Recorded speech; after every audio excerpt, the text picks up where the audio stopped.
ರಾಯರು ಕೂತಿರ್ತಾರೆ. ಅಷ್ಟೊತ್ತಿಗೆ ಸರಿಯಾಗಿ ಅವನೇನು ಅಂದ್ರೆ ಅವನಿಗೊಂದು ಸಂಶಯ, ಏನ್ ನಿಜವಾಲು ಬಹಳ ಪವಾಡ ಗಿವಾಡ ಅಂತ ಹೇಳ್ತಾರಲ್ಲ, ಇವ್ರು ಗೊತ್ತಾಗ್ಲಿ ಅಂತೇಳಿ ಮಾಂಸವನ್ನು ತಂದು ಬಿಟ್ಟಿರ್ತಾನೆ. ತಟ್ಟೆ ಒಳಗೆ ಹರಿವಾಣದ ಮಾಂಸವನ್ನು ತಂದು ಅದರ ಮೇಲೆ ಒಳ್ಳೆ ಬಟ್ಟೆ ಮುಚ್ಚಿ ಮುಂದೆ ತಂದಿಡ್ತಾನೆ. ಅವನು ಹೇಳ್ತಾನೆ, ನಿಮ್ ದೇವರಿಗೆ ನಮ್ಮ ನೈವೇದ್ಯಕ್ಕೆ ತಂದಿದ್ವಿ. ರಾಯರು ಗೊತ್ತಾಗಲ್ವೇ? ರಾಯರು ಮನಸ್ಸನ್ನೇ ಮುಗುಳ್ನಾಗೆ ನಗುತ್ತಾರೆ. ನಮ್ ಭಗವಂತ ಯಾವಾಗ್ಲೂ ನಗೋನೆ, ಚೆನ್ನಾಗಿ ನೆನ್ಪಿಟ್ಕೋಬೇಕು. ಕಡೆಗೆ ನೋಡಿ ಆ ರಾಯರು ಅನ್ಕೋತಾರೆ, ತನ್ನ ಶಿಷ್ಯನಿಗೆ ಹೇಳುತ್ತಾರೆ ಕಮಂಡಲು ತರಕ್ಕೆ ನೀರನ್ನ ಸಂಪ್ರೋಕ್ಷಣೆ ಮಾಡಿಬಿಟ್ಟು ಅದನ್ನ ವಸ್ತ್ರ ತೆಗಿ ಅಂತ. ಅವನಿಗೆ ಯಾರೋ ಸಿದ್ಧಿ ಮಸೂದ್ ಖಾನ್ಗೆ ಒಳೊಳಗೆ ಅನ್ಕೋತಾ ಇದ್ದಾನೆ, ಈಗ ಗೊತ್ತಾಗತ್ತೆ ಏನು ಅಂತ. ಎಲ್ಲದು ಮಾಂಸ ತಂದು ಬಿಟ್ಟಿದ್ದಾನೆ.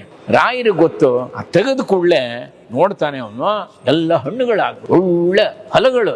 ಇದು ನೋಡಿದ ಕೂಡಲೇ ತನಗೆ ಗಾಬರಿ ಆಗ್ಬಿಡತ್ತೆ ಅವನಿಗೆ. ತನ್ನ ಕಣ್ಣಾರೆ ತಾನು ಮಾಂಸವನ್ನು ಇಟ್ಕೊಂಡ್ ಬಂದವನು ಇವರು ನೀರು ಸಂಪ್ರೋಕ್ಷಣೆ ಮಾಡಿದ ತಕ್ಷಣ ಇದೆಲ್ಲ ಹಣ್ಣುಗಳಾಗೋಯ್ತಾರೆ. ಸಿದ್ಧಿ ಮಸೂದ್ ಖಾನ್ ನಡುಗು ಬಿಡ್ತಾನೆ, ಸಾಷ್ಟಾಂಗ ನಮಸ್ಕಾರ ಮಾಡ್ತಾನೆ. ನಾನು ಏನೋ ಅಂತ ಅಂದುಕೊಂಡಿದ್ದೆ, ಕ್ಷಮಿಸ್ಬಿಡಿ. ರಾಯರು, ನೋಡಪ್ಪ, ನಿನ್ನ ಮನಸ್ಸಿನಂತೆ ನೀನು ಮಾಡಿದೆ, ನನ್ನ ರಾಮಚಂದ್ರ ಏನ್ ಮಾಡ್ಕೋಬೇಕೋ ಅದನ್ನ